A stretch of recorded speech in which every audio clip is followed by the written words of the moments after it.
सुना हुकूमत किसको कहते हैं? हजरत उमर गुजर रहे, फजर की नमाज के बाद 2 गलियां रह गई हैं, आज पूरा नहीं हो सका आपका दौरा। एक छप्पर है छोटा सा, बूढ़ी अम्मा बैठी है, उमर फारूक गुजरने लगे, बूढ़ी को परेशान देखा, अम्मा जी इजाजत हो तो अंदर आ जाऊं।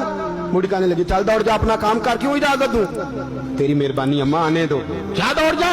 तेरी मेहरबानी अम्मा, गुजारिश है, चलो आ जाओ। अंदर आ गए उमर फारूक। अम्मा क्या परेशानी है, क्या बात? अम्मा कहने लगी खामद इंतकाल कर गया, औलाद अल्लाह ने दी कोई नहीं, मैं गरीब हूँ, 3 दिन से रोटी नहीं खाई, 25 दिनार का कर्जा चढ़ गया है, मुझे उमर फारूक से बड़ी शिकायत है।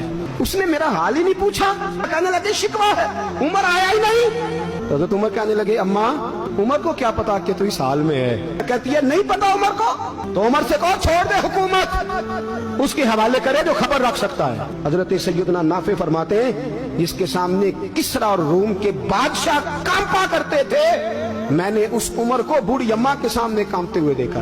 रास्ता तारी है उमर फारूक का। दौड़े गए, 25 दिनार लाए, राशन रख के लाए, रोटियां पकाई, बूढ़ी अम्मा को खिलाई, कहने लगे अम्मा 25 दिनार ले ले और चल, गलती हो गई, उमर को माफ कर दे। अम्मा बोली, बोल के कहने लगी मैं नहीं माफ करती, एक दफा कब्र में जा लेने दे, मेरे रसूल आएंगे तो मैं उमर की शिकायत करूं। अमीरुल मोमिनीन होके उमर फारूक अम्मा के कदमों में बैठ गए, कहने लगे अम्मा उमर कमजोर है, हुजूर का सामना नहीं कर सकता, तेरी मेहरबानी नबी पाक के सामने शिकायत ना करना। अम्मा कहने लगी चल मैं तेरी खातिर